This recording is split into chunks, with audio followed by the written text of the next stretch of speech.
I think we are live now. Good evening, everyone. It is my pleasure to welcome everybody to the Design Histories of Modern and Contemporary India, a symposium series organized by Imami Art in collaboration with Professor Tapati Guha-Thakurta.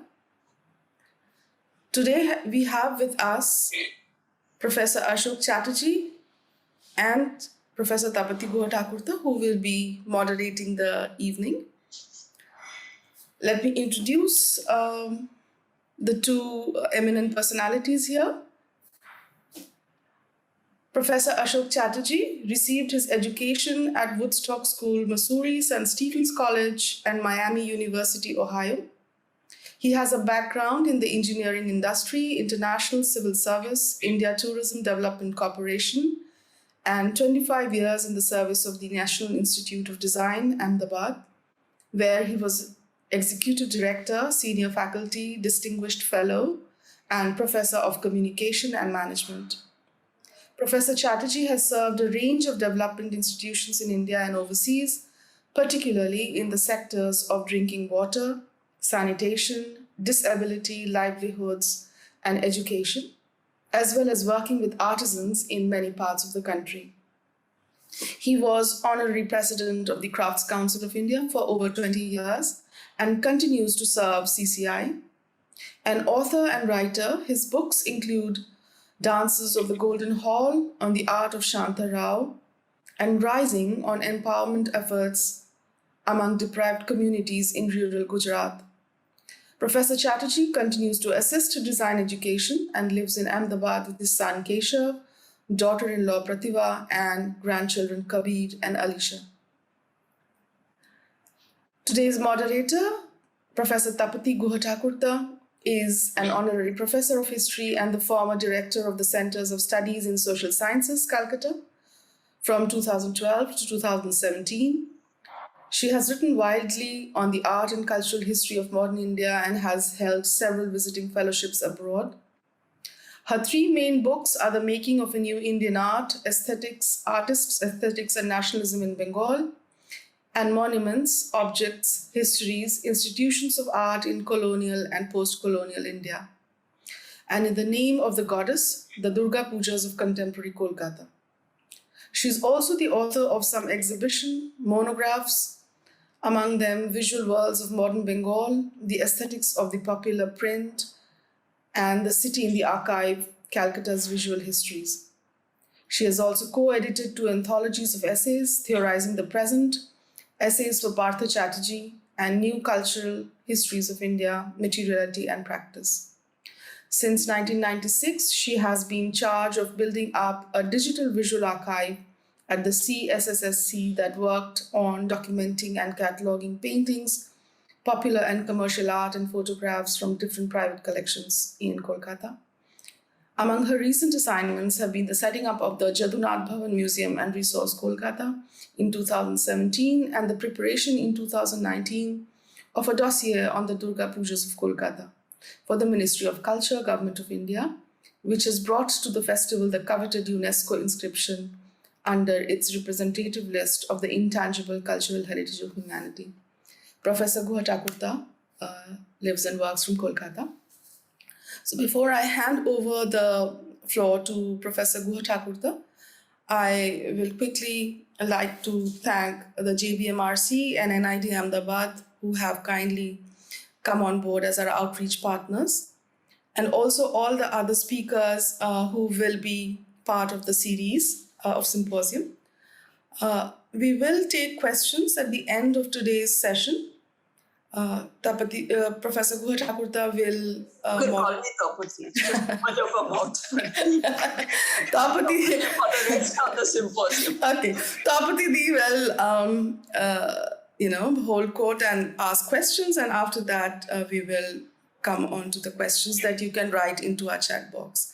Tapati, the floor is yours. Shriporna, you can share the presentation when Professor Chatterjee asks. Sure. I will do that. Yes. Let me begin by saying it's a huge honor for me, both to be collaborating with Ushmita on this symposium where we are looking at design as practice, pedagogy, thinking of design history as a new discipline, nature of scholarship, thought, and creative practice in the field. So it is a huge honor, all the more so because I am an outsider. I come from the area of academia. So I've been interested in art, cultural history, and out of that, I have developed an interest in design histories. But I do not come from the area of creative practice or from an institution that is directly linked with art and design. So this is a great opportunity and honor for me. So thank you, Ushmita. It's a special honor, of course, to inaugurate this series with Professor Ashoke Chatterjee, who holds an iconic status really in this field of design pedagogy, practice, planning, management. I'll just like to briefly begin by thinking, we never planned it, but it's a remarkable coincidence, I think, that we are beginning this symposium on design histories of modern and contemporary India in February 2022, which marks precisely a centenary of Bauhaus in India. So within a year of Bauhaus's formation, there's an exhibition that travels to the city from which Ushmita and I are running the symposium, to Calcutta, to the Indian Society of Oriental Art. And it's in February 1922 that this landmark exhibition is hosted. And in different ways, Bauhaus is marking this moment of Bauhaus in Calcutta. There was an exhibition in Dessau earlier, and this year, Indian Museum held an exhibition. So it's an important moment to think about a new category and notion of international design with its deep links with architecture, manufacture, art, and practice. And that we're marking a centenary of that is an important, it's not something we planned on, but I suddenly thought it's a very interesting coincidence that we're beginning at this conjuncture to think about design, modernism, and practice and pedagogy over the long 20th century. The seminar series, as we thought of it, was an invitation to explore the ways in which a new aesthetic category of design and a new field, if you may call it, of pedagogy, profession, and practice emerges, and also of livelihoods, creative livelihood, emerges in 20th century India. One of the main interests lies in tracing the coming of age of the profession of design and the designer in different institutional sites in areas ranging from graphic design, printed text to textiles, from advertising to product design and logos, from architecture to animation. A number of questions lie open for reflection, while practitioners have repeatedly highlighted the continuum between the domains of art, craft, and design. How do the more established entities of art and craft, which of course have a much longer history, extend and get morphed into new practices that take on the name of design? What enables the transition between these related but separate creative circuits in which artists or architects or craftspeople can take on the vocation of designers? What are the various idioms of modernism in India's design movements that draw as powerfully on contemporary international vocabularies as on India's own handicraft, folk art, and architectural traditions? In this symposium, we hope to proceed from, or not necessarily in that chronology at all, but we hope to move between pre-independence years, especially looking at an institutional site like Shantiniketan, through the Nehruvian era into the post-liberalization period, to ask to what extent is this design history that we stretch over this period embedded in the patronage of state, of individuals like Rabindranath, later of state and industrial capital?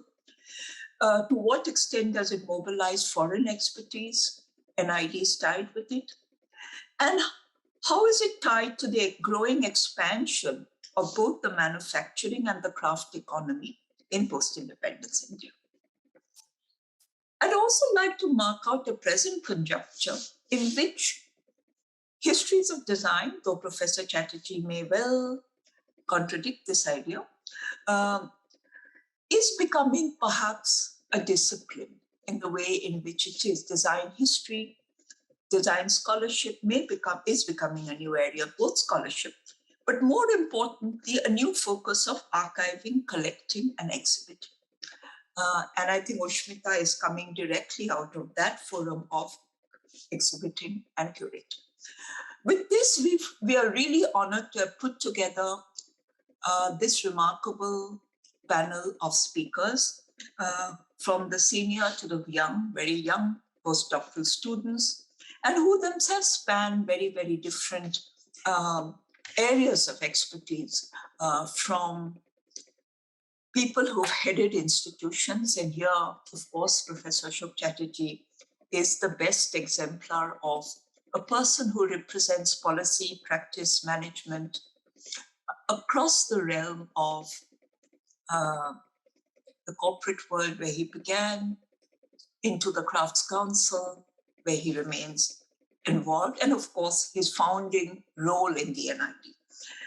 But we also have here people who are practitioners themselves, who will be talking on individual genres of design, book history design, furniture, product design, and of course, individual designers and their profiles.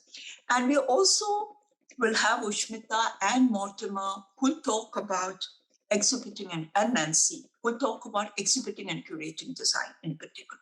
So with that, I'll hand it over to Professor Ashoke Chatterjee. It's really a great honor for us to have you with us. It's over to you. And I will mute myself. Thank you very much, Professor.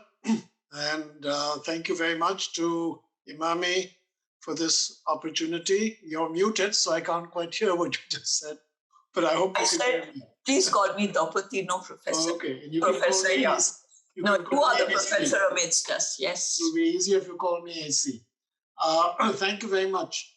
And it's particularly important, I think, to remember what you've just told us about 1922, and for us all to remember that the history of design in modern India begins with that wonderful event of Gurudev's visit to the Bauhaus and then what followed.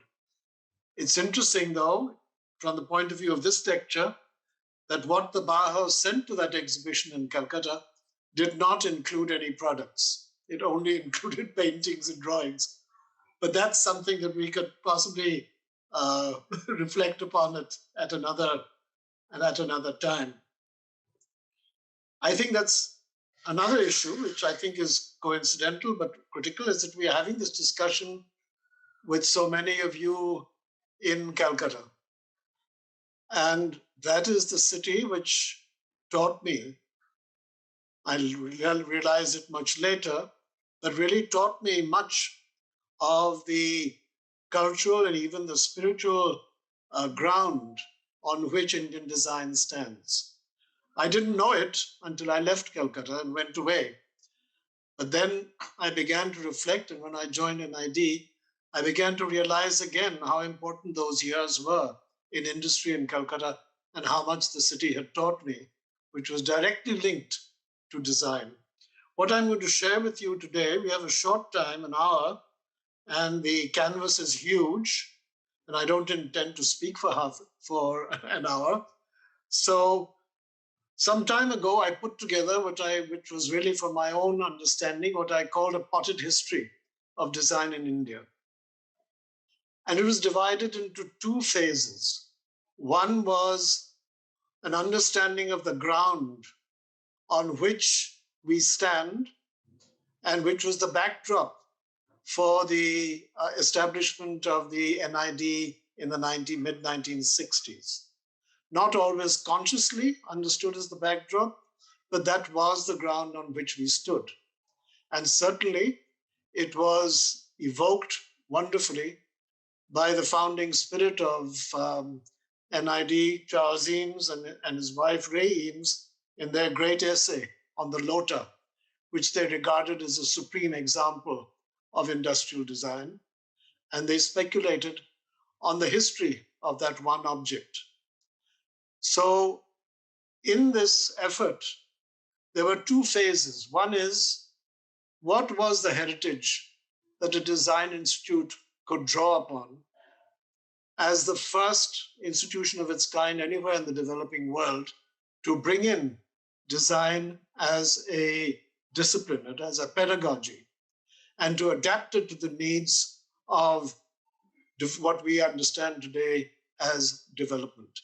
The second was to understand what has been the contemporary history of design once designers began to leave NID and other schools of design and go out into practice. That huge chapter I am not going to touch today.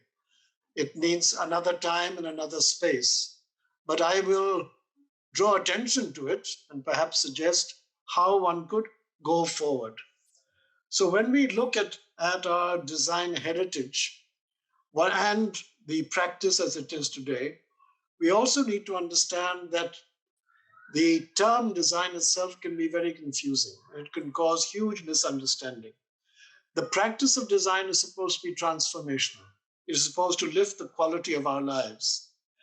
And we have to be careful, Tapati, when you use a phrase like aesthetic category, what I'm going to be talking about is not very much about aesthetics, although I'll draw on aesthetics, but it's about a service category.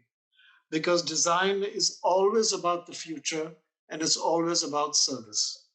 It's the using the past and using the knowledge of the present to anticipate the future and to try perhaps to prototype that future in many ways.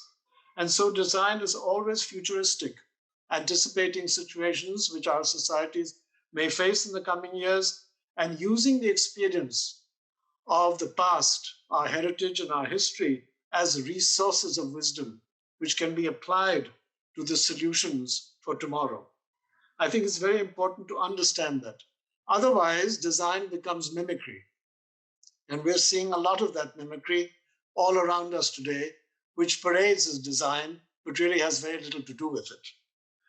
And it tends to come back to us pretending to be modern, pretending to be trendy, pretending to be fashionable, but has very little to do with the mission of design, which is to serve basic and critically important needs.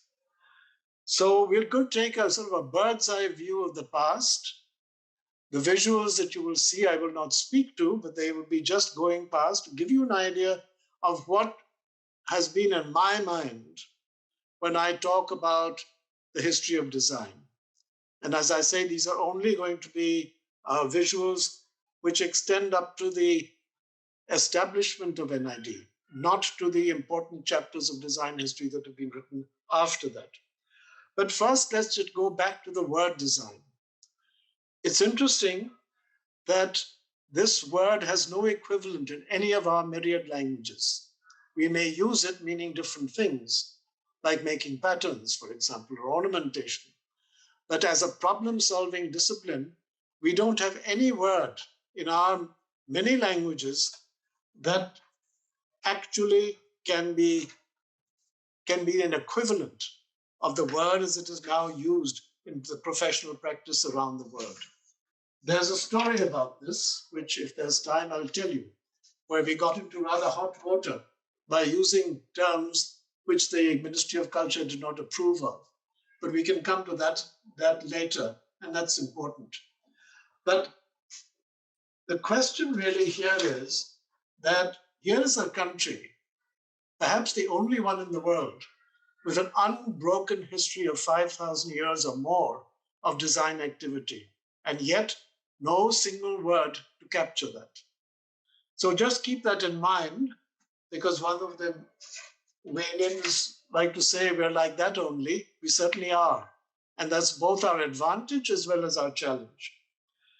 The concept of design itself has changed over the years. At one time, it concentrated greatly on products. But today, it's much more about the processes behind those products. It's about functions, aesthetics certainly, but as aesthetics that are directed at service to users, as service to the production, as service to making. The Soviets used to have a nice word for this called technical aesthetics. And I think that captures this whole issue, which now comes back to us with the computer, because we now have the computer attempting to humanize the technology of production, the products we make, and the markets in which these products and services are exchanged. So what we're talking about is design as a human capacity of making things, and making things that are more humane, providing greater options, greater number of solutions that society can choose from. It's also not a single stream or entity, and never will be. It is an approach. It's a culture, if you like, to lift the quality of human life. So design is to serve, always about service, never about the personal insights and inspirations of designers, important though those are. But ultimately, they must produce a system, product, or a service. Lota is a wonderful example, which actually serves somebody. And when you are in a society which is so full of need as our own is, you'd understand the importance of that. It's critical that we have a consensus of that, on that. Otherwise, we might be talking about two different things, because the word design can stand for all sorts of things. The other is that the marketplace is the space in which the quality of design is tested, always and every time, even in the past, through systems of patronage which may have disappeared, but they were extremely critical and very, very well organized through the centuries. So here again, then, is a culture of service which draws on every source of knowledge and wisdom. Another fundamental to be kept in mind, which is very distinct from the world of art, is that the designer never functions alone, always as a member of a team. Design is always teamwork. And with that, as a footnote, comes another challenge for those who join this profession: anonymity. Who designed the cell phone that you depend on? Who designed the Lota? Okay, so we must remember that. We can talk about this challenge later, because for many creative people, that's a huge challenge, particularly in a world in which personal promotion, signatures, and hype have become so important. The design is often anonymous. The other is that if we understand design as service, then our links with art, with engineering, with architecture begin to come into a domain of their own. Those links become easier to forge, as well as with the social sciences, including anthropology, economics, and these days, increasingly with management. And here, let me just point out another footnote, which is important. We won't have time to go into it. I said design is the culture of making. And in our country, making has always been distinguished by the caste system. And those of us who have worked in design, particularly in the sector of crafts, went in it not understanding how profound that influence is and how much we needed to learn in order to be able to function in that space effectively. Art offers a sort of an aesthetic framework for this whole activity of making. It gives us a history of thought. It gives us values. It gives us a culture, insights into a culture that has come down to us. Craft gives us a knowledge of materials and tools and how materials have been manipulated, how making has been demonstrated through history, how these links with engineering and architecture have taken place right through from the time of Mohenjo-daro to now, to today. How these links with architecture and engineering transform spaces into structures and areas which serve human need. So we need to keep in mind that none of these activities are in silos. And the great thing about design is it brings them together. It helps us to understand these interlinkages. And one of the big problems in setting up the National Institute of Design was when you're going to teach design in a country where so many disciplines work in silos, how do you get people to understand that design is all about working with others, all about working with others, being effective on teams, being able to understand the language of other disciplines and to respect them, and to remember that you are there to serve. You're not there as a signature. So let's now go back to the word design again. And if there's time, we'll explore a word which possibly applies much more accurately to the understanding of design for those who want to write a design history. And by that, I mean the word color, which in many ways I learned long ago is rather similar to something Mother Teresa said in Calcutta years ago, making something beautiful for God. This came back to me years later through a great artisan in Mahabalipuram who explained to me that even if the Ministry of Culture didn't like the use of the word design at NID, what we were doing was color, provided we understood the nature of the service that we would have to provide. So now let's start the visuals. These will keep running through, and we're not going to be talking about anyone. But where would one start a history of design in India? Perhaps at the Bhimbedkar rock paintings. Some of you I know are working in Bhopal nearby, and you will have seen those great paintings, which give us the first glimpse of Indians working with materials, creating objects of use.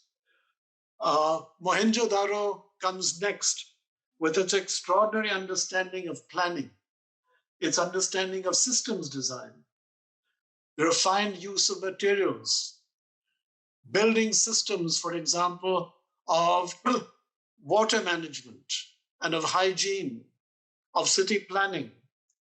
All of these things are available to us at Mohenjo-daro to understand.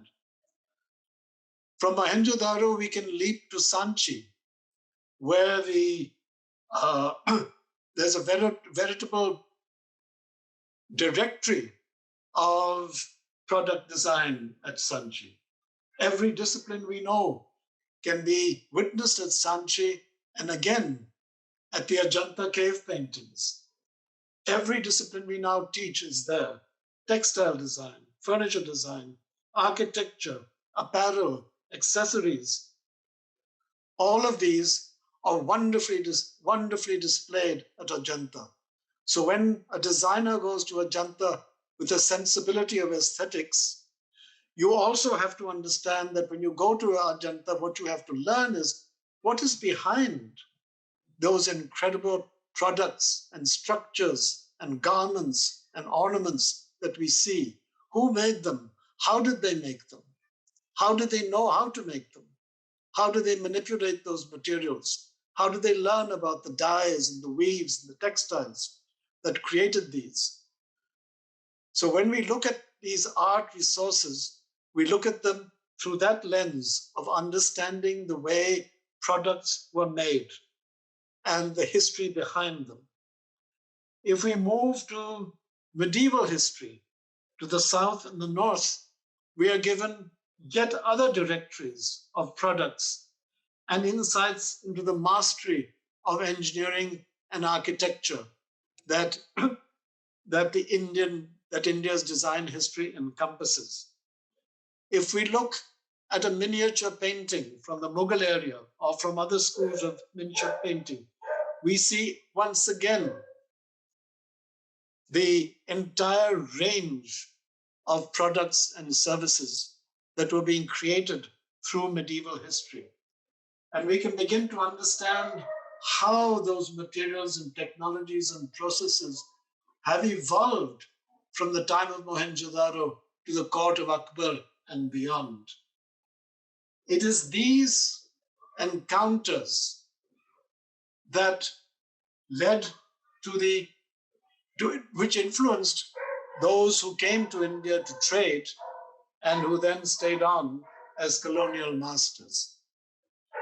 And I think we have to understand that with the colonial influences, design history moves into the makings of an Indian modernity. Documentation of craft objects and craft processes emerges through the schools of art and craft that were started in the mid-19th century in Calcutta, Madras, Bombay, and Lahore. Through these institutions, new concepts and new phrases began to emerge. These included phrases like industrial art. Later, that became commercial art. And you who are in Calcutta may remember that there was once in Calcutta an Institute of Art in Industry.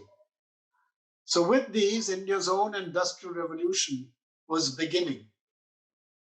And with that industrial revolution came the printing press, publishing, photography, the mechanization of textile production, and in time, the motion picture with its own overpowering influence on taste and lifestyles.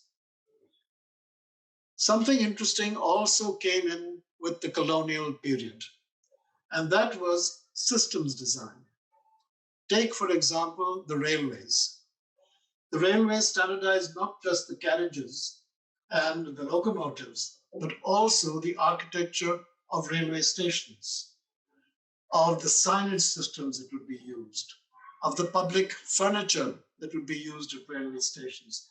And that approach to systems design was extended to other services, like the postal service, or the dark bungalows, and even forest bungalows. There began to be an understanding of design standards that had to be applied across the subcontinent.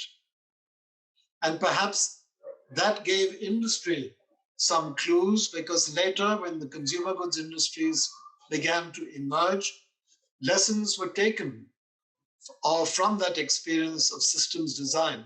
And perhaps one of the most interesting is the Bata Shoe Company, which in no time, in the 30s and 40s, we knew that you went to a Bata Shoe Company, no matter what part of India, you would see the same system design. So in the middle of all this comes Rabindranath Tagore and 1922, as we've been reminded, and his seminal experiments with craft at Sriniketan and at Shilpa Sadhana. Our understanding of contemporary design and design education begins here. And that is really very important to understand, even though the term design was seldom used, if at all. The influence of someone like Rabindranath was huge, and also Nandalal Bose and Suren Kar and so many others. Design influences from East and West encouraged the practice of industrial design at Vishwa Bharati. My first mind-blowing experience of this was at an exhibition at Birla Academy some years ago, which was in tribute to Prashanta Roy. And there, to my absolute amazement, were notebooks full of industrial design work, telephones, cutlery, crockery, furniture, all sorts of incredible work, which was industrial design taking place at Vishwa Bharati. And there was no sign of that when I went to Vishwa Bharati and tried to explore, to find what these were, who was doing it, and where were the records, because surely that is something that everybody at NID should have known, but we didn't. And then at Vishwa Bharati also, design disappeared. It all stopped. We don't know why. So those of you who want to be design historians could probably explore that. Mrs. Pupul Jayakar had some interesting theories about why it happened. But that again is another huge chapter. Why did it go? Why did it stop? Even Gurudev seemed to have lost interest in it. So with Tagore, the other great influence on this chapter of design in India is Mohandas Karamchand Gandhi. He was a designer to his fingertips, and his Swadeshi movement used design to demonstrate a frugal and respectful way of life, which he made into a political revolution. Self-rule through Swadeshi, with the Khadi and handloom movements as perhaps the greatest design story of the 20th century. Design passed into the heart of the freedom struggle as self-reliance, and the significance of this cannot be exaggerated. Gandhi was a designer working on Khadi as a system, on the charkha as a machine. He created furniture and footwear that could respond to his ethic of frugality and respect for natural resources. For him, design was a system for living lightly, and it comes back to us in this era where global attention is on the inequity of our society and the crisis in which the planet now finds itself. Gandhiji's Khadi and village industries movement would move into Free India's planned economy. And that, for the first time anywhere, gave crafts a central position in national planning. This was not only out of homage to the Mahatma, but as an understanding of a gigantic industry as an expression of identity in a modern world and a contemporary relevance to providing employment for millions and, so far as craft design was concerned, to respond to India's desperate need for earning foreign exchange. So with that, during those years of first years of national planning, we also saw the impact of World War II on making in India. And of this, perhaps the Howrah Bridge is a great example, where the impact of the war meant that India had to be self-reliant.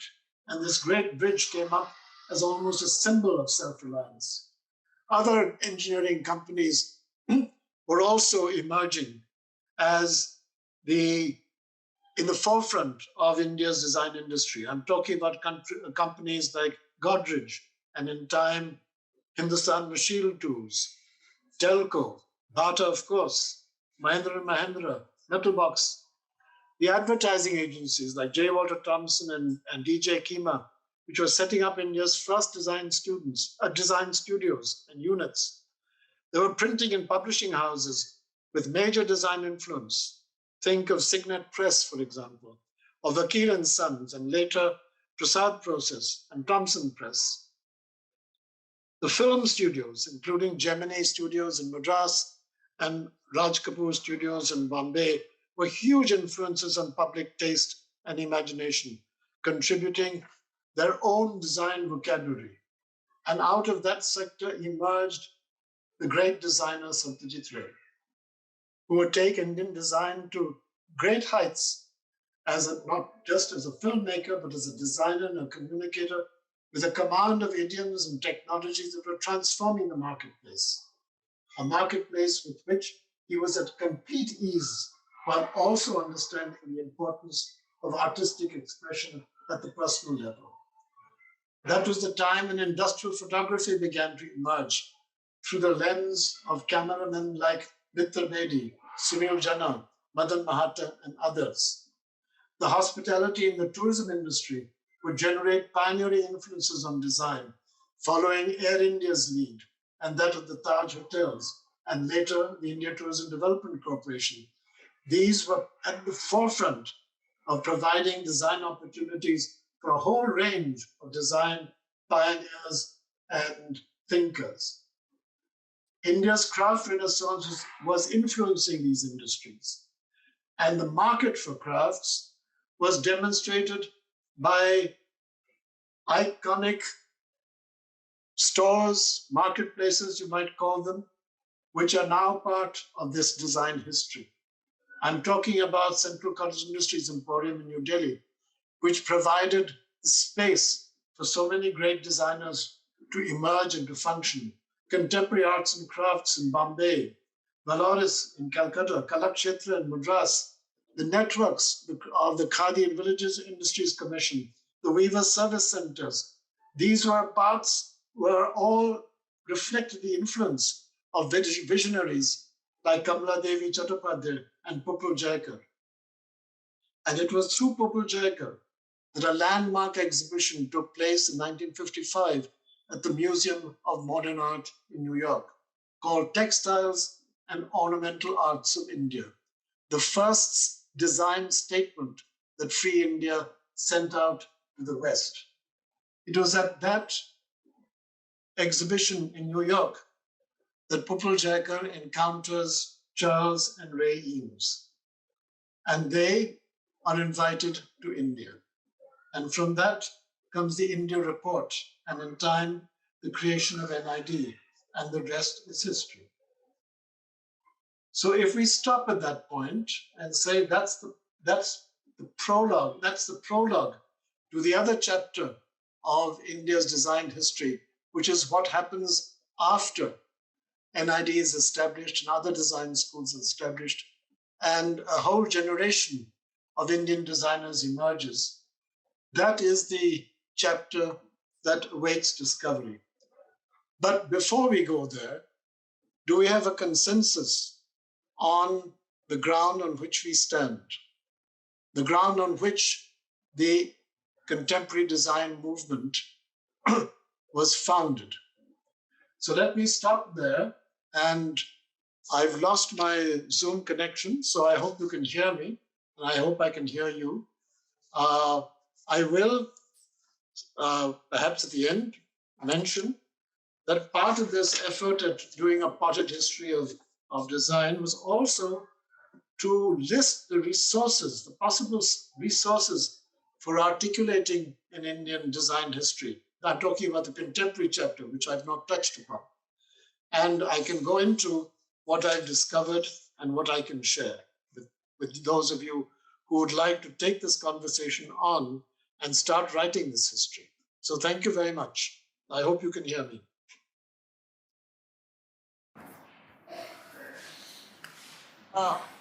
We can both see and hear you. So I think you're still on Zoom.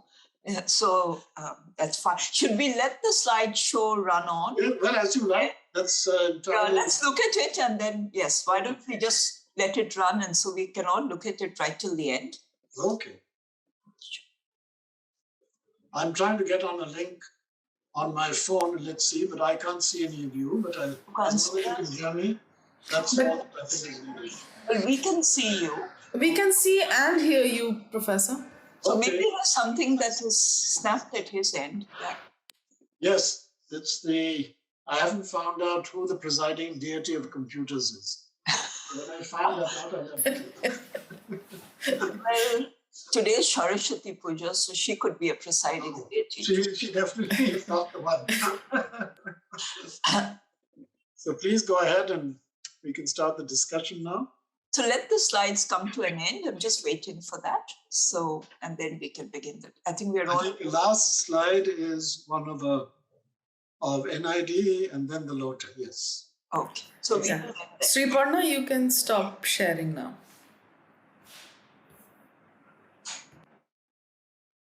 Okay. Can you see us now, Professor Chatterjee? Yes, I can see Ushmita. And okay, I will turn my video on, then you'll be able to see me too. I'm not able to see on the computer, but I can now see you, yes. But don't worry about that. Okay. All right. Now, it's quite breathtaking what you've taken us through in terms of both your visuals, but also in terms of a certain framework of thinking that you laid out. What I will do is maybe just raise 2 or 3 points, which will be more points with some maybe even a comment and a question which you could respond to if you feel like, and then we will take on questions from the audience, which will be in the chat box, which Ushmita will read out. I'll begin with the provocation of your title. Design in India, does it need a history? Very interestingly, it's not about, as you pose the question, it is not about whether design has a history. Clearly it does, but you're raising a question of need. And that is where the question of service and function becomes crucial. So that if at all we are reconstructing a set of the lineaments of a history of design, you're asking the question in a way, what function will it serve? How useful will it be, as you say, to the teaching, to the practice, and to the profession? So that to me is a very interesting interjection that you're making, to say that we can construct a number of genealogies for design that can take us back to the rock paintings of Bhimbedkar and bring us into the film poster, the commercial advertisement, or a marvel structure like the Howrah Bridge, and all of that, right? So one is that you can create these large timelines and genealogies, but what is the function it will serve? Is it only an academic purpose? Is it only something, a field which is available for those who are interested in putting together histories of art, architecture, craft, commercial art, textiles, advertising, publicity, product design? Yes, we can do it, but I think you raise a very important question about what will it be useful for? So as a historian, we've always been working with the idea that while we are reconstructing the past, we are always reconstructing the past for the present. So history as a usable category, also, yes, we know as a manipulable category, but much more as a usable category that can have a direct impact and function on, say, the making of citizens. So in your case, you're saying a history that will be useful for training the designer in across fields. And I'd like you to therefore think a bit here. And that ties me to the second very, very important point that has actually resonated through your talk, which is that design, yes, it's about aesthetics, it's about creativity, but most important, design for you is service. And I would like here to then, just like you want to think about a design history as performing a service for those who teach design and those who are training to be designers. Similarly, you're thinking of the practice itself as tied, as you said, even if it's an aesthetic category, it's primarily a category of service and function.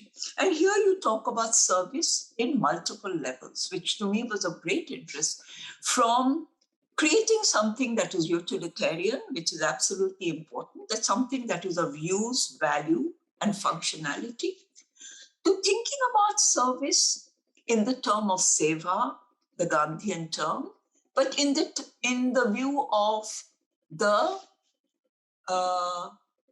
person you quoted as an act of making something beautiful for God. So to me, that again is a very important category. So we may think of temple sculpture as not having any immediate utilitarian purpose, perhaps, but it is an act of service nonetheless, right? A service of creating something beautiful for, in this case, for no particular patron sometimes, but it could be, as you quoted Mother Teresa, a very important term. This act of seva or service is something that can be pitched at the most abstract and highest spiritual level, but it can also be posed at a very, very mundane level of, does it work? Are we creating a telephone that works properly?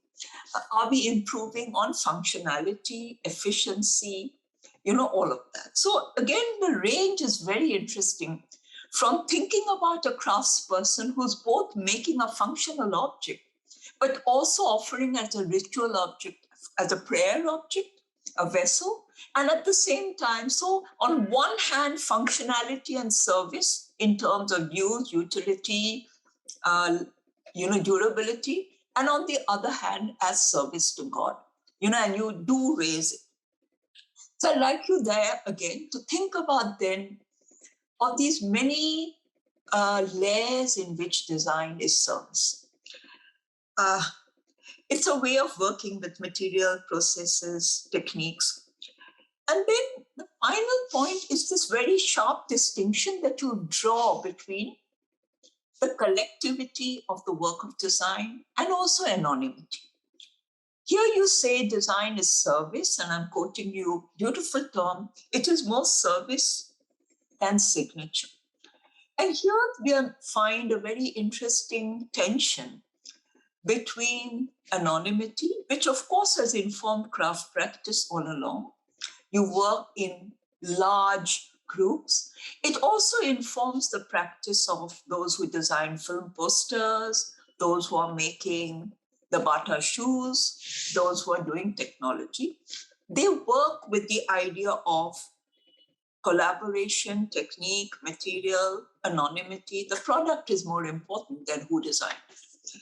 But I think one of the things that marks out the history of the 20th century profession is really the coming of the auteur, just like the auteur is there in art, sculpture. So even all of that were anonymous, if you think of it.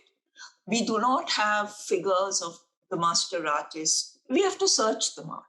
So the anonymity is a factor that is going into all kinds of production, from architecture to art to sculpture to all of it, and craft, of course. But what marks, again, modernity is the emergence of the individual artist, the individual sculptor, the individual architect. And so signature becomes more, and the signature could be different. It could be a figure like, okay, missing the question. Okay. It could be a figure like Pupul Jaikar, who is a major individual figure who, or Kapila Vatsan, those who are in policy. But I'm thinking of all the people in different fields where the individual, the signature, has defined also aspirations in the profession. Let me put it. Not everybody may want to get there, but that's one of the aspirations. So I would like you, I will not, I think there's a lot I've already put out there. And I really enjoyed the point you made about Gandhi. I think it's absolutely critical. We think of Gandhi as, and Sumati Ramaswamy in her book, Gandhi in the Gallery, talks about Gandhi as having a distinct style and aesthetics, which is marked by frugality and simplicity. So as you say, the art of living frugally and simply makes Gandhi the ultimate figure in design thinking. But leaving that aside, I'd like you to, if you want to respond on service in all its connotations, and this idea of collectivity, anonymity vis-a-vis the individual authorial figure of the designer. Well, you've laid out a huge canvas. I'm not quite sure where to start. No, you can respond to any of the points or not respond at all. Let me just say that one needs to understand this term function and use. Okay. Design is about service. It's about function and use. But that temple at Madurai was put there for a particular purpose. The building of that temple, the structure of that temple, serves a very important spiritual function. It's a great service to that society. And I put it there because the man whose family created that temple was the man who told me that I should be using the word color. Because he said, what distinguishes color is the creation of products and services and environments that lift the quality of human life. So he said, you have come here because you think I'm a sculptor, but that's not what I am. I'm a mathematician. I'm a dancer. I'm a builder. I make utensils. I make these images. My forefathers designed Madurai. My forefathers created the Meenakshi temple. So why have you come to me? And I came to him. I said to him that I've come to you to understand, what do I call myself? Here's the work that my students do. What do you think? What should we be called? Design or something else? And if there's something else, what is that word? Because here's the rude letter I've received from the Ministry of Culture saying that under no circumstances are we to use the word Kala in conjunction with the National Institute or with this teaching institution. He said, look, whether I make a broom or whether I make a Nataraj, what I do has to be of a quality that I would take it to the temple and offer it to God. He said, it's as simple as that. And if that is what your students are doing, they are kalakars. And don't worry about those babus in Delhi. And to me, this was a huge revelation. Because for me, for many, many years, partly because of my interest in classical dance, the Nataraj image somehow for me is a metaphor for design, because it's one of looking at things holistically, of bringing things together into one space. Many streams of knowledge and wisdom come together in that one image. So function must be understood in a much broader way than merely a cell phone that works or a computer that can deliver Zoom effectively, which my computer does not. Then when we come to anonymity, what is important is not so much anonymity, but the ability to be humble and the ability to work on teams. That is what I really meant by anonymity. And I remember one of the most wonderful things that Charles Eames said when he came on his last visit to NID before he passed away. And he interrupted something that my colleague Aditi Ranjan was showing him, which she had brought from the Northeast. And he said to her, Aditi, what does it feel like to go as a trained designer from NID to a community in the Northeast which has all this wisdom and knowledge? What does it feel like? And she said, honestly, I didn't know whether I had anything to teach them. I had so much to learn from them. And he said, let me tell you something. The greatest work that Charles and Ray Eames have done does not carry our signatures. It is our ability as trained designers to get people to understand what they can do for themselves, to discover their inner strengths. That is what I look back as my greatest achievements as a designer. And then he went on to something else. So here again, anonymity is really about being able to work on teams and to respect other disciplines. I think the importance of the individual does not disappear. But what you are finding is that the era of great designers who are signatures is going out. It's even going out in the fashion industry, which has developed rather a guilt complex about its catwalk and is now talking about the need for an industry which respects the planet.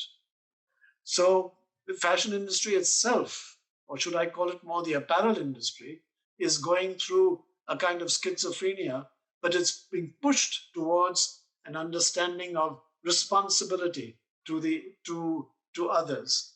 So that is really what I meant when I said that the anonymity factor is your ability to work on teams. That is so critical. For example, one of the great chapters of design in the NID's history is its work with the artisans in a small corner of Rajasthan. And there we began to learn that the first thing we knew was that we had to take no credit for anything. If we took credit for anything, we would be as suspect as the moneylender and the government babu. So the first thing was, if we really wanted to share our knowledge, it was the humility not to take credit and to demonstrate that we would not be taking credit for anything, that we were all learning together. And this was a team effort at learning together. And we were learning from them much more than we actually taught them. So I don't know whether that answers your question, but Kapila Vatsayam used to remind us constantly of one very important thing. When you are making a design intervention, ask yourself repeatedly, what is the context within which I am working? What is the context, the social, political, economic, aesthetic context that I am here to serve? And give yourself time to understand that context, because that is your strength as an interdisciplinary profession. That's the strength that you bring, that you don't land up in a place with one lens. You pause, you ask the right questions, you raise the right questions, you probe, you discover, and only then you start making. And when you make, you're making with others all the time as a member of a team. So I hope that in some way responds to your question, but if not, let me know. No. Thank you very much, Professor. My point is many of these questions are there for reflection all through the symposium, and I don't think there are any one answer. And that is, of course, part of the polyvalence of this field, of this very term called design, that it can cover so much. I will stop there. I think there's a large number. I think we've set off some debate between NIT students, and I can see that. So about what kind of documentation is done and doesn't done. So I will let Ushmita read out some of the questions, which I think answer. Yeah. Just one small point I wanted to make. That is very interesting how so much of contemporary art practice is returning to this idea of, and in Shantiniketan that was always important, that let us again think about collapsing this distinction between the master and the artisan. Let us think of collaboration. Let us think of collective practice. And with a lot of installation art, it cannot be any single person in any case, right? So this idea of this individual genius to working, of course, it is somebody's installation, but it's also very interesting how, again, the question of collaboration, teamwork, material, process is being taken up as a very, very active intervention within artworks. Okay, I'll end there and let Ushmita take on some of the questions.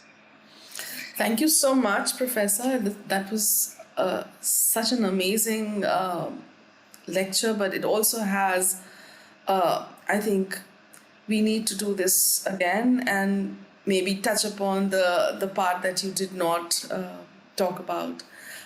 And thank you, Tapati Di, for summing up what he has said and also adding your parts, especially the last point that you make is so important and interesting, that a lot of art practices are now going towards process and material-based practices, and are in fact collaborations between architects, engineers, artists, almost tackling it like design has always done, and as Professor has pointed out several times during the lecture. But there are a lot of questions and a lot of debates happening. I'll start with one question by Ritika. She asks that, sir, as you mentioned about the role of caste in craft in India, what, according to you, have been the reasons for the erasure of its impact in history of art and design alike? I don't think I am qualified to answer that question because I'm still trying to understand it myself. I think one of the reasons that one of the reason I raised this in this talk was the great importance of design education linking up with social sciences. So that when we go into situations of which caste is one, but there are many others that we face. Today, for example, is the way our community is being divided by hate agendas. Now that's affecting design practice. It's affecting the people we work with. So what do we do about that? So here is a question that design is a social and a political act.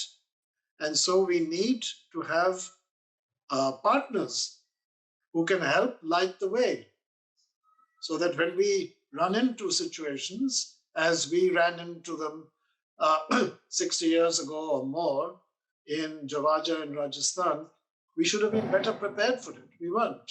We were learning on the job. And that's what our job was at NRD, learning by doing. And one of the things we've learned then, and it still continues, is how on earth do you deal with the caste factor, which is such a huge factor in the lives of our artisans? I don't have an answer, so I'm learning. It's really interesting when you talk about how hate and political acts, social and political acts, are now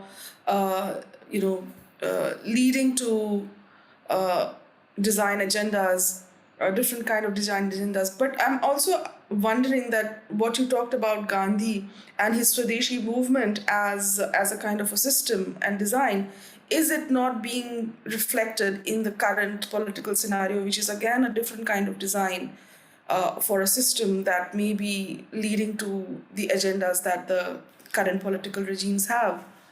So is that something that you would like to reflect upon? Well, I think it's extremely important. As a trustee of Gandhi Ashram, and you may have read in the papers about what's happening there, this is something one has to deal with every day at the moment. And what do we do? As far as I'm concerned, Gandhi is a contemporary designer. He's answering the questions of today. The Sustainable Development Goals, all 17 of them, are critically important. The craft sector addresses directly 11 of those Sustainable Development Goals.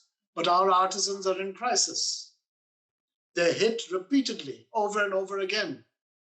Most recently by the pandemic, but before that, by the curse of demonetization, a dreadful GST rollout, the loss of markets due to those two measures. Then comes the pandemic. So if you are working with artisans, as many designers are today, you have to face these issues. And we begin to understand that Gandhiji's leadership is nowhere to be seen in the political scenario of today. Nowhere. So, Professor, there are quite a few questions. Let me just, start running through the ones that came right at the beginning. Shahzada Murthy asks, you've talked about design as a service to uplift and solve problems.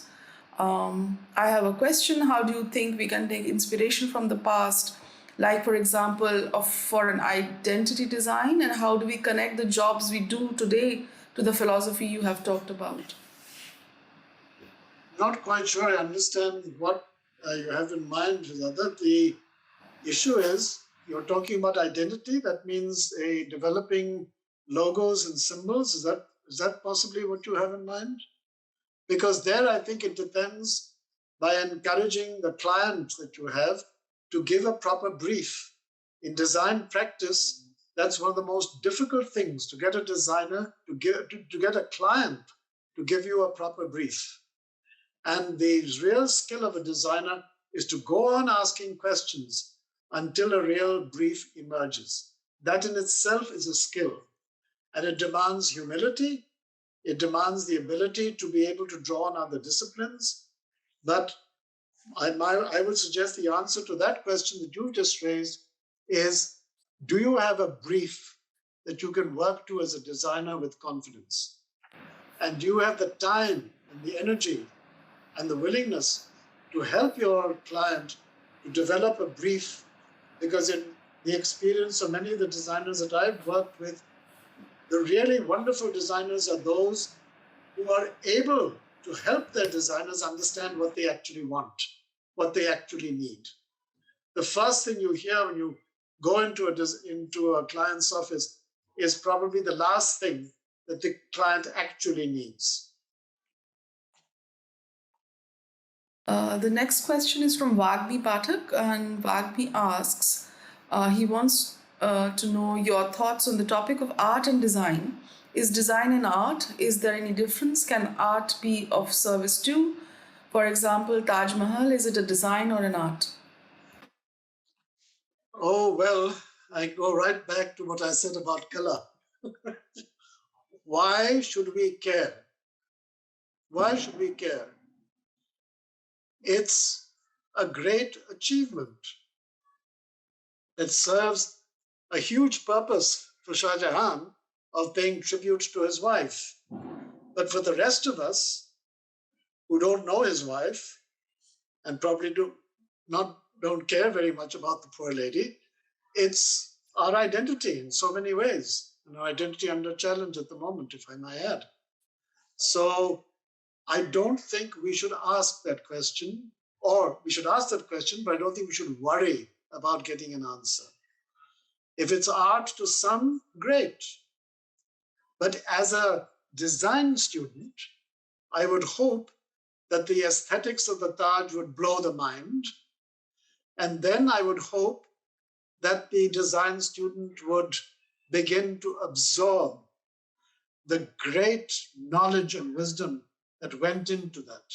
If, for example, they are a graphic design student, and then they go up to the Taj and understand how the calligraphy on the Taj is so beautifully designed that it's in perfect proportion no matter where you see it, although it's towering above you. How was that done? What principles does that offer to us when we are doing signage systems, for example? Now, that may sound a bit trite and banal, but the Taj is a dictionary of design. And it is a miracle. And in the words of Ganapati Tapati, it is certainly something beautiful that could be taken and offered to God. So don't worry about it.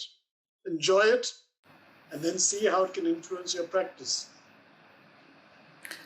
Anjan Chakravarti asks, documentation of India's design history has not been done by any of the design colleges till now. Whereas you all learn about art design movements, I think it's important for students to get a sense of perspective of design in India.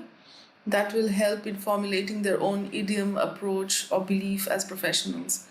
I remember asking you perhaps a similar question, Professor, when we first started speaking, and I was also quite surprised that there is no consolidated study of design histories, of scattered maybe, but not something that connects the larger histories or looks at it as you have spoken about. So would you like to reflect on that? Well, when NID started, the only design histories that were around were the few that were being done in Britain and elsewhere. And the design history has been a huge problem, even at the Royal College of Art, largely because some of the art community there looked down on design and the decorative arts as being sort of inferior specimens. And so I have a quote right here from a debate that took place in the Royal College of Art only in the 80s about the need for writing design histories in a fresh way. But don't think it hasn't been done. A great history of design is the 50-year book of NID. Other design schools have also documented their history. Those are extremely important, and they provide a great step forward towards design histories. Also, the documentation that design schools have of student projects and of professional projects are the very materials of design history. But what we probably don't have has been, at least it wasn't in my time at NID, we didn't have the financial resources to put teams together to do something that had never been done before. It took us a long time to get that history book out. And it's very important that a history book exists because it in itself offers a partial but very important design history. And so do the documentation projects at NID and at other design schools. Something that ties in with what you just said, I can see somebody mentioning that with hundreds of craft documentations, NID Publications has not been able to publish a series on crafts book for the future generations. Thanks to Ranjan's, at least they gave us Handmade in India. So is that something you might like to reflect on? Yes, I think you're right. It's not that there is nothing. Of course, there is. Some of the most important craft documentation has been done and published at NID. For example, the incredible work that was done by Ranjan, Neelam and others in the Northeast on cane and bamboo crafts of the Northeast and on textiles. However, there is a huge amount of material which has not been published. It needs to be published. Where is the money going to come from? At my time at NID, we had to fight to get salaries for our teachers, leave alone documentation. We still managed to do some documentation, but at an enormous sacrifice. We need huge amounts of money to do this. And we need to have editorial teams that can be put on the job, because now there's 50 years worth of documentation sitting there at NID and probably at IDC and growing at design schools like Srishti and others. They need to be published. But it's not only an Indian problem. One of the greatest design teachers of the post-war world was a man called Frank Height of the Royal College of Art. He wrote a book about the teaching of and practice of design. He could not find a publisher in England. I offered to try and find a publisher in India. And he said, it breaks my heart that I have to come to you to find a publisher in India for my life work. And then he died. And that manuscript is still sitting in London unpublished. So it's not just here. There is a kind of dumbing down that is taking place in the design world. Huge amounts of money being spent on hoopla.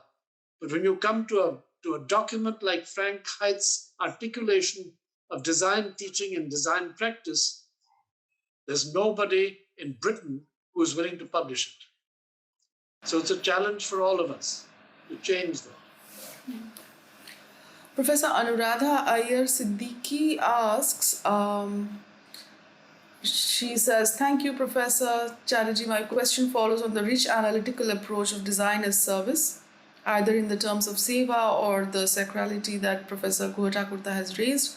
How to bring together a notion of design as service that honors the subject position of the maker and the craftsperson as performing abstract service, and also acknowledges the colonial, often oppressive systems approach in the long 20th century that lies behind the self-same design and crafts. How does design as service apply across a spectrum of power? I don't think I understand the question. You'll have to start again and break it into small pieces, because I'm a bear with a small brain. And I don't think I can get to this. So what exactly is it that you want me to respond to? Let me break it up a bit, perhaps. Yes. One of the points here, I think that Anuradha raised here is that when we think of design as service, and you were talking about learning from the craftspeople, right? It's a process where you put your own intelligence and wisdom and you learn. I think the question is something that is continuing now, which is that how does this sense of service and learning speak across class and caste hierarchies?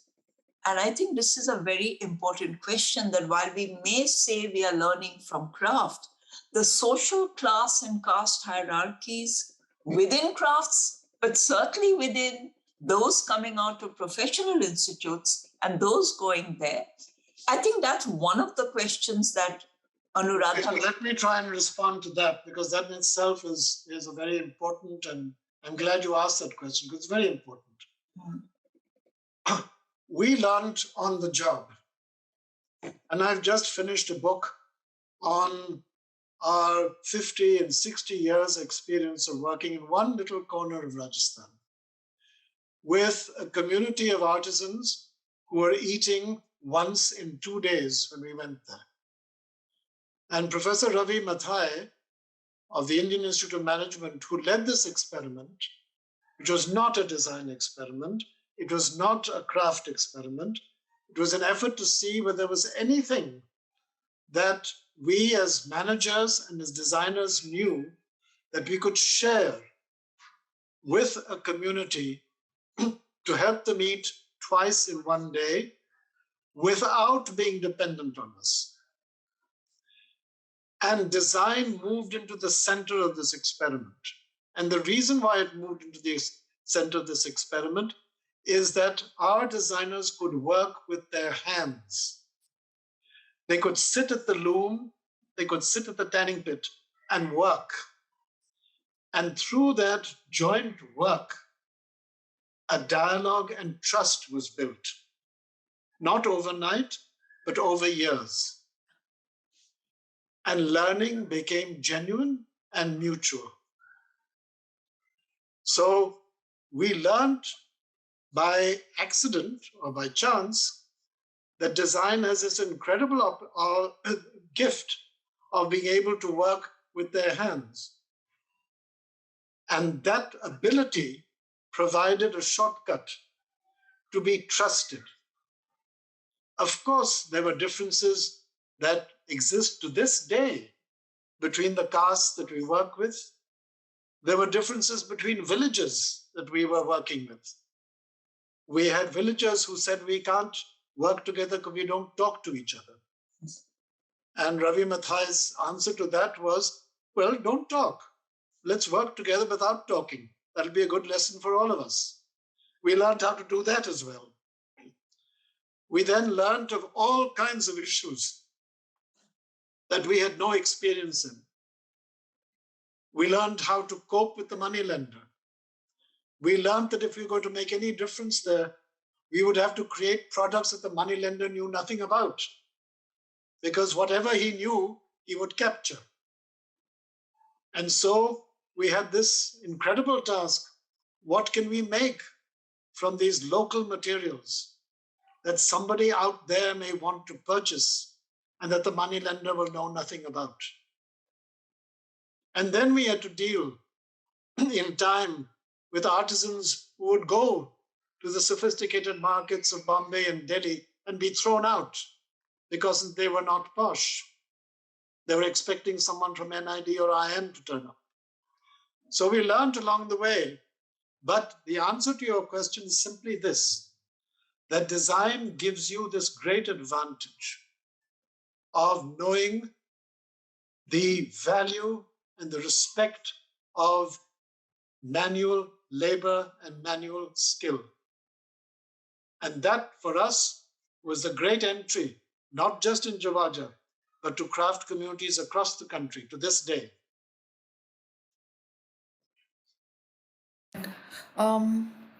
So I'm going to jump a few questions and come to Chinnappa BG's question. And this is a question Chinnappa poses to both Professor Chatterjee and Professor Guha-Thakurta. The anonymity and service attributed to design presupposes a design economy devoid of the individual with a sense of design that is abstract, even industrial. However, a closer look at specific design traditions express modalities, though not rooted as an individual artisan, reflecting tangible historical changes in taste and aesthetics. How does writing of design history in the context balance methods of cultural anthropology, history writing, yet with an intent to articulate an abstract category of design located in the above instance? I don't understand the reference to abstract. Is this coming from an art history person? I don't really understand the question because there's nothing abstract about what I'm talking about. Problem solving is not abstract. I go back to what Kapila told us about understanding the context. The context is never abstract. If there are abstractions, you have to try and remove that, because otherwise, how do you move towards solutions? So the question is that a designer is supposed to work to a brief, right? And that brief cannot be abstract. Or maybe it can be, but then that's a very challenging design task to deal with abstractions. I can't remember having had to deal with any of those, but perhaps they do exist. I don't know. My only response there will be, and I'm even trying to understand, I can't find the question in the chat boxes, is perhaps touching somewhere on the question that is absolutely central to your lecture, which is to say that the history itself that you compile of design or documentation, say you want to push that history towards the documentation of processed material and making, which was one priority that NID had, handmade in India. You do detailed documentation to understand all these resources. So that's one kind of history that can be made, which may have be directly serviceable for a certain kind of end. But I think what maybe he's trying to raise is to say that they could be, when he's saying abstract, he means there could be a scholarly project of a cultural anthropological project, which would also have an interest in it, but it may not be directly tied to empowerment. Say a question that we often work with, that is the work we're doing, is it going to help the person on whom we are working? The cultural anthropologist always asks that question. We are looking at an endangered practice. Will my study allow that? So I think maybe that's what he's meaning, that there could be very different purposes that the work we are doing may serve. So I may be doing a certain kind of cultural anthropology. I'm just raising a question. Meera Mukherjee worked with Bastar craftspeople as documentation she did for the anthropological survey. That was one function that worked. But then she used that form to completely different ways in her own emergence as a sculptor, right? So I'm just thinking that the work of documentation itself could be performing different. I don't think there's anything abstract. It's just that the functions of the work we do may be quite different. Something may have a direct impact on policy, on empowerment.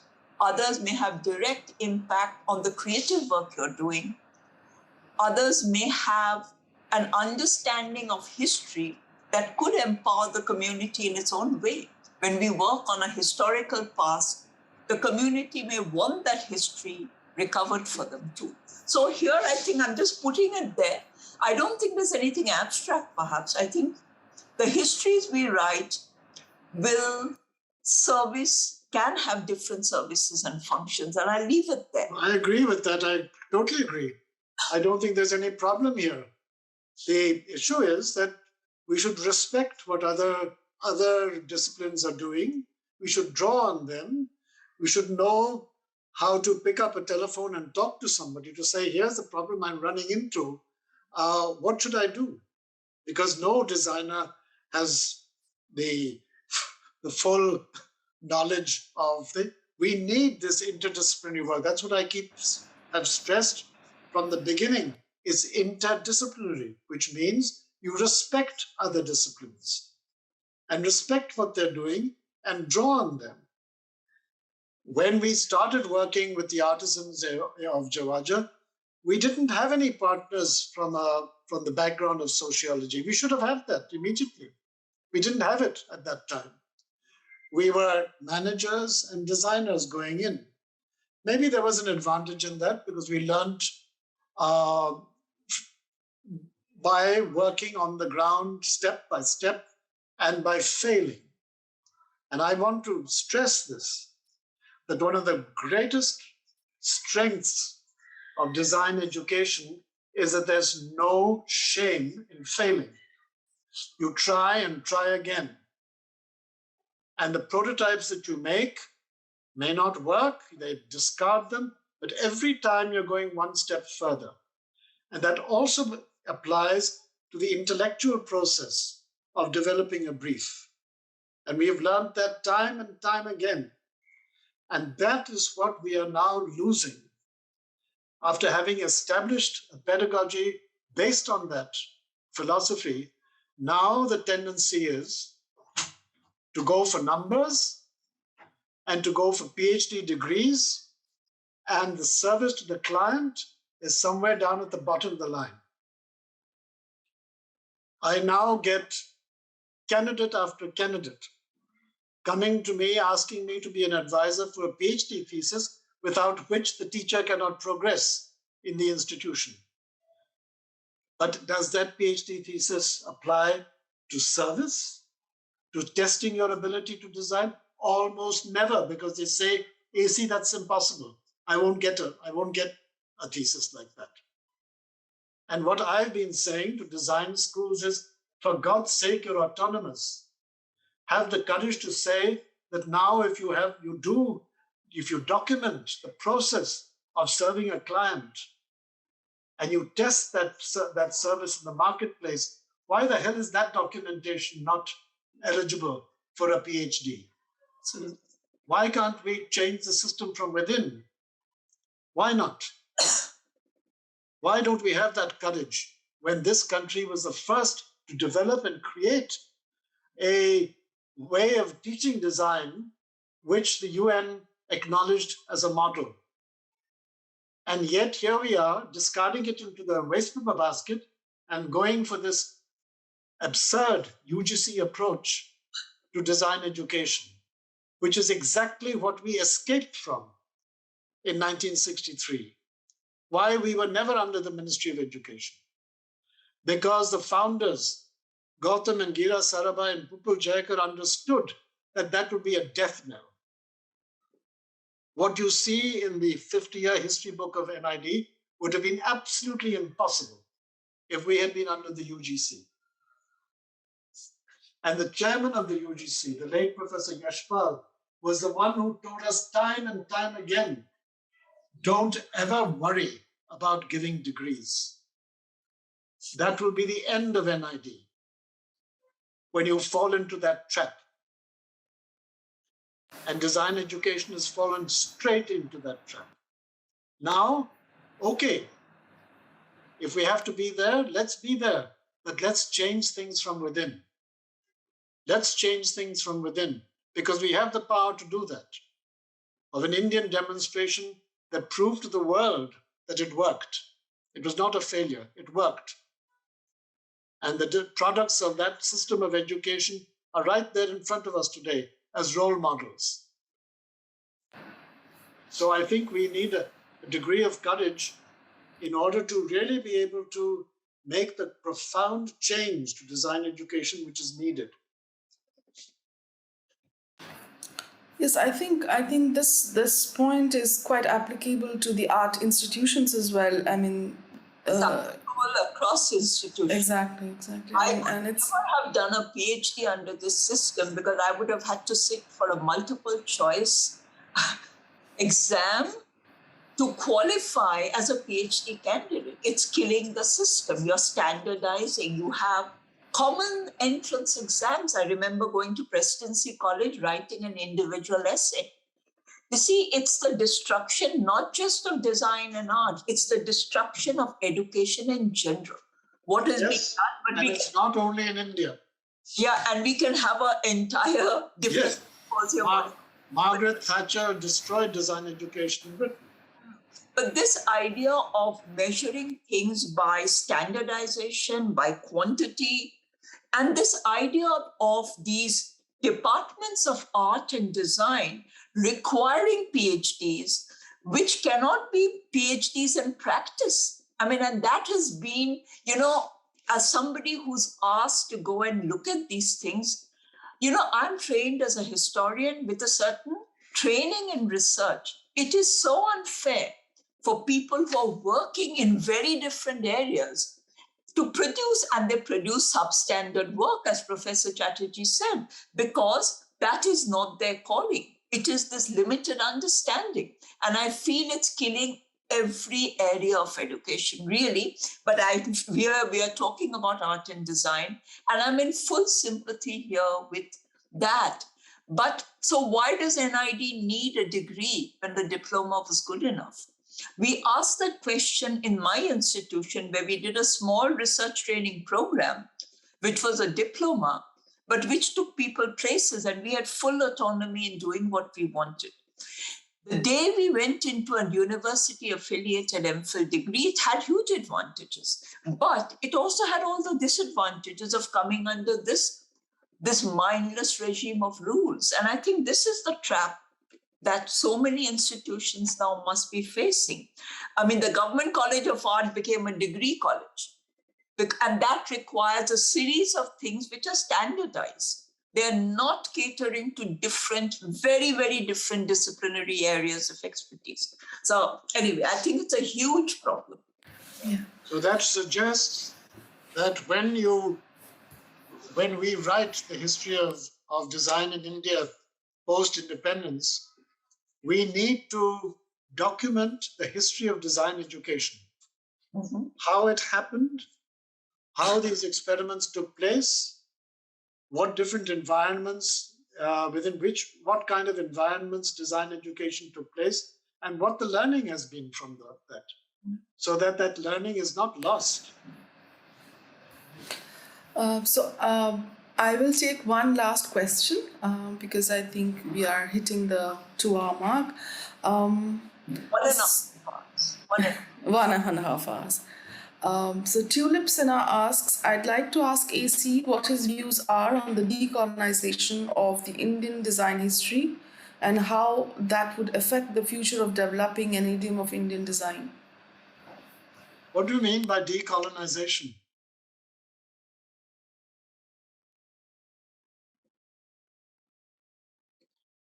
Design education came to us from the West, but we didn't stick with that. We created something which is entirely Swadeshi. So I'm not quite sure. I know this term colonization keeps coming up, but I'm not quite sure I understand in what context it has come up in this issue. You know, one of the ways would be, and I was going to ask, and it's a large question, that documentation of craft and skill was a huge part of the colonial art education project. Yes. And so many of the images took us back to the Mayo School, to Lockwood Kipling and all of that. So it's not that the detailed survey and documentation of craft across India was something that goes back right to the colonial period. I think the question to ask would be, Swadeshi had his own take on crafts. Shantiniketan had its own view. Where would the NID documentation differ?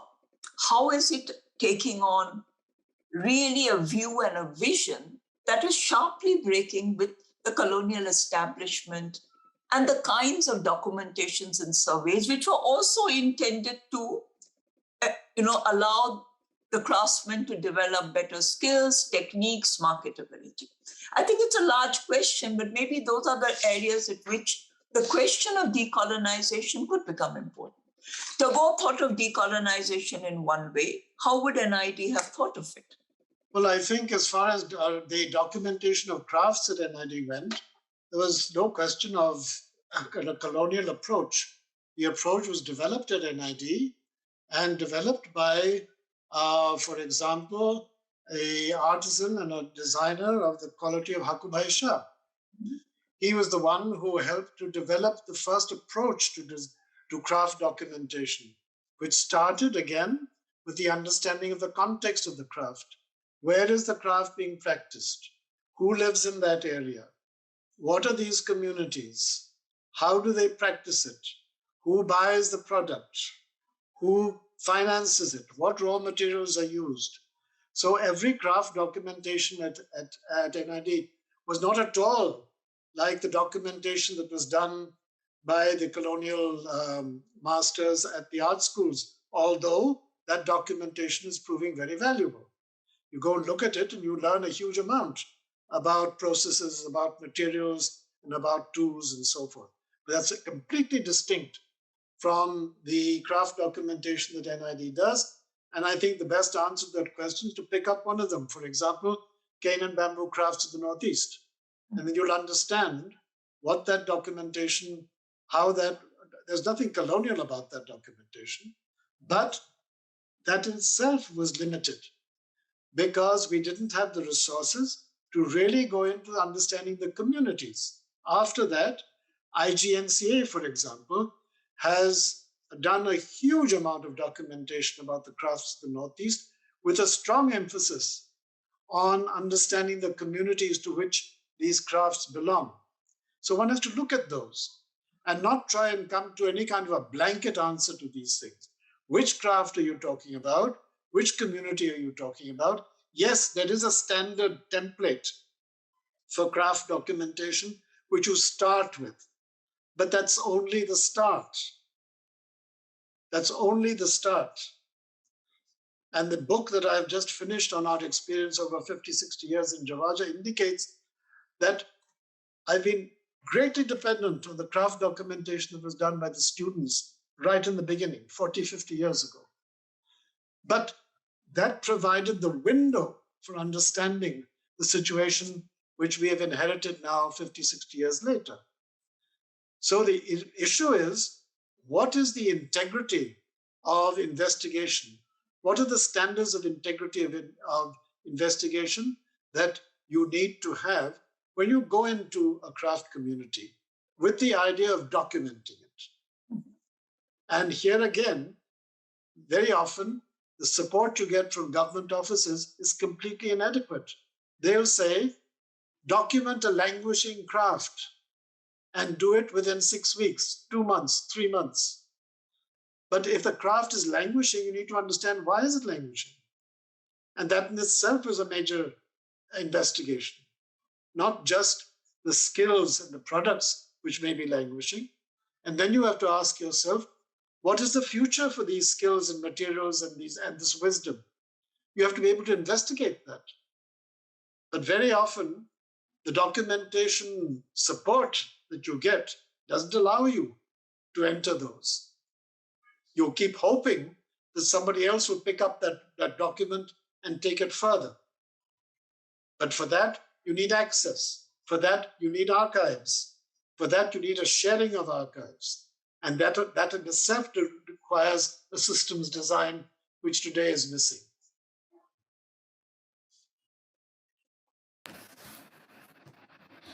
So in a sense, I think we return back to one of the key points that Professor made in the beginning, that design is also about the system, and it is not just one thing. When he gave the example of the railway coach and the design that comes around it, and it also creates different kind of system managements and approaches. So I think that is a big takeaway that I personally take away from this lecture, that design infiltrates into every area of life, and how we approach any kind of even if it's a pedagogical structure or a political structure that we are approaching. I think everything has that underlying sense of design. I think that's a yes, you're absolutely right. You're absolutely right. And what you just said reminds me, for example, I don't know how many of you will be aware of a dreadful disease called guinea worm.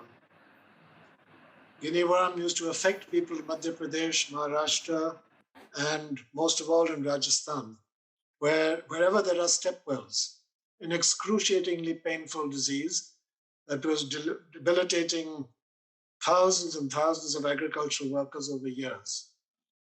Guinea worm has been removed from India. There's been no case of guinea worm in the last almost 20 years. And we are guinea worm free. How did we become guinea worm free? Because there was a team of which designers were part. Designers played a hugely important role. But when we try to document the role of design in removing guinea worm from India, we were told by the donors, what's the matter with you people? NID has been paid its fee, now push off. And we said, wait a minute. When we got into guinea worm eradication as designers, we were told that although this is a dreadful disease, it's in behavioral terms comparatively simple. We have to stop people from drinking from a step well. If we are able to succeed in that, then this team, this interdisciplinary team of which designers were part, must then move into the whole range of diseases which are communicated by water, of which diarrhea is the biggest killer. But we were told to back off. And to this day, there is no documentation except for a small piece that I wrote for a magazine years ago on how the design process helped, not responsible, but helped to remove a dreadful disease from this subcontinent. Nobody acknowledges that as a design achievement, but it was a great example of the need to work with other disciplines, to be able to function as a designer and add value to other disciplines, and for other disciplines to add value, and above all, to serve. Because we have taken away this dreadful suffering, at least one suffering, from 3 states of the country. But we've never documented it. To this day, we have not documented it. And I think I'm the last person around, still alive, who was on that team. So this is the kind of collective institutional memory that we are losing. And that's where this importance comes to me of the links we are making through this seminar. Because it is these resources of scholarship, of documentation, of understanding that are needed to change this, so that learning is not lost and that's passed on from one generation to the other. We have lost it, and so many of our experiences have been lost, which is why I've spent these years trying to put together the story of Javaja, because that too would be lost. Perhaps just one more question, because it kind of ties in with what we have been speaking about. We've talked about the past and the present, and Abhimanyu asks, can we for a moment look into the future of design and throw light upon how the fast-paced, modern, technologically driven systems will affect or help the history of design? And I think this will be the last question that we take for this evening. Professor? I'm not sure I quite understand. The modern technologies are here. They're affecting design in every single way. The computer now is a major design tool. But the interesting thing is that around the world, design teaching institutions and design practicing institutions are trying to use modern technology to humanize the products and systems that are offered in the marketplace. And this is very important, to humanize them. I asked you whether you could see any link between the LOTA and the cell phone. But it's interesting, isn't it, that some of the biggest cell phone companies, like Nokia, now want their cell phones to look as if they're handmade. So they're going into some kind of a dhoka look, so that the consumer will think that this product has been handmade for me personally. The issue is here that the technologies are being used to personalize and humanize, and there's no single solution to this. Since we've been talking about crafts, it's a huge issue in the craft sector, because we're told that artificial intelligence tomorrow will do a jamdani, and you never know the difference between a jamdani coming from Dhaka and a jamdani made by a robot in Milan. Rajiv Sethi was shown one of these jamdanis done in Milan, and he said for the life of him, he could not tell which one came from Dhaka and which one came from Milan. So what are we going to do?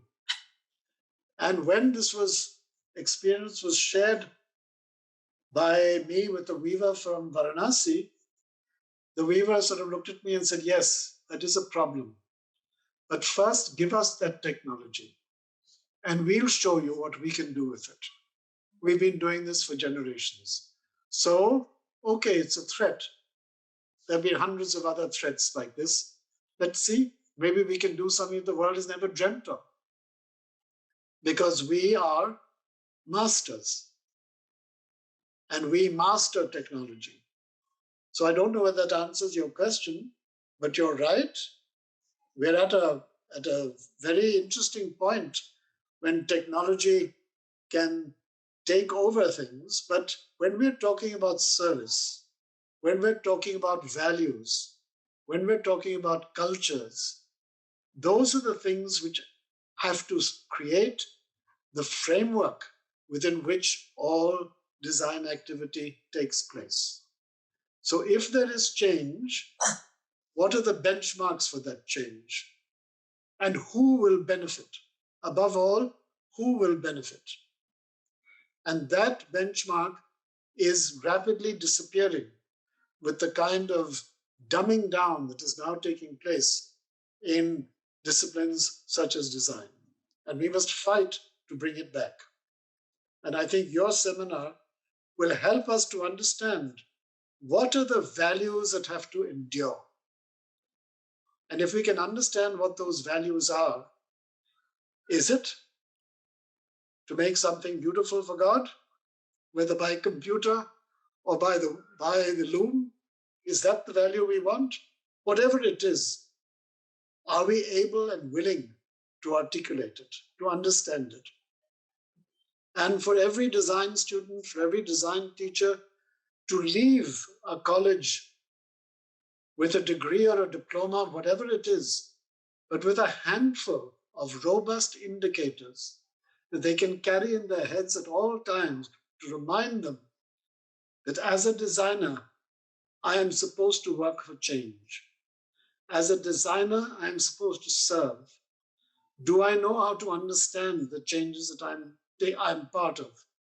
And do I know how to understand the service that I'm giving? And above all, am I willing to take responsibility for the decisions that I am encouraging others to take? That is what we have to learn once again from Gandhiji as well as from Gurudev.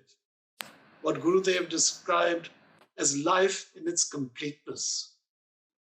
Do we understand that? And can that become a benchmark in our design education, of which design history, to my mind, has to be an essential part. Otherwise, we won't know the past from which we've come. And we won't be able to take that past as a resource into the future. We will become mimic men. And there's enough of that already. Thank you so much, Professor. This has been a brilliant session. And thank you, Tapati Di, for moderating so wonderfully. And thank you, everybody, for sticking around till the 2-hour mark. And I think it's been a wonderful session. Please do join us tomorrow at the same time, 6 p.m. Pinaki Dey will be speaking tomorrow. His lecture is A Designer's Dilemma, Raise, Signatures and After. So see everybody tomorrow at 6. Please do join in, and also do visit the Imami Art website to find out about all the other sessions. They are spread out over several weekends till the end of March. And this month we have a few more weekends of conversations. And also something that Tapati Di and I have planned, that these lecture series will be ultimately turned into some kind of a publication that may be easily available to students. I see a lot of young students having joined in here, so that's something that might come out of this. So thank you, Professor, once again, and Tapati Di, an amazing session. And Sorry if we've exhausted you, Professor Chatterjee. No, I'm greatly stimulated. My granddaughter is screaming, but she wants the phone and she wants the computer. And the link. I just want to say that if I have not been able to see what's in the chat box, so if you can send me any of the comments, I'll be happy to have them. yes, we'll send you all the questions and the comments. Sri Parna has copied them, and I'll email them to you. And I'll be happy to share with you, not on this occasion, some other time, the other part of the design history that I have been working on, as well as my listing of possible resources for those who want to take this further. I've got this in my hand here, 3 pages of resources that I put together for anybody who wants to work further. That would be great. Yes. I think a much more. Yes. So that's already our second series right there, the beginning of our second series, which hopefully we will plan sometime later in the year or beginning of next year. So that's the first lecture of the second series for those who are watching, and I will share the questions with you. Tapati, thank you so much. And see you tomorrow, Professor. See you tomorrow at the same time. Thank you. Thank you, everybody who attended, both here and on Facebook. Yes, so we had over 100 participants, and at the end of it, we still have around 50. So it shows the great interest, particularly, I think, from people who have a direct interest in NID. So I could see a lot of that coming up. Thank you very much, and we look forward to tomorrow. Thanks again. Thank you. Have a good evening, everybody. Thank you so much. Bye-bye.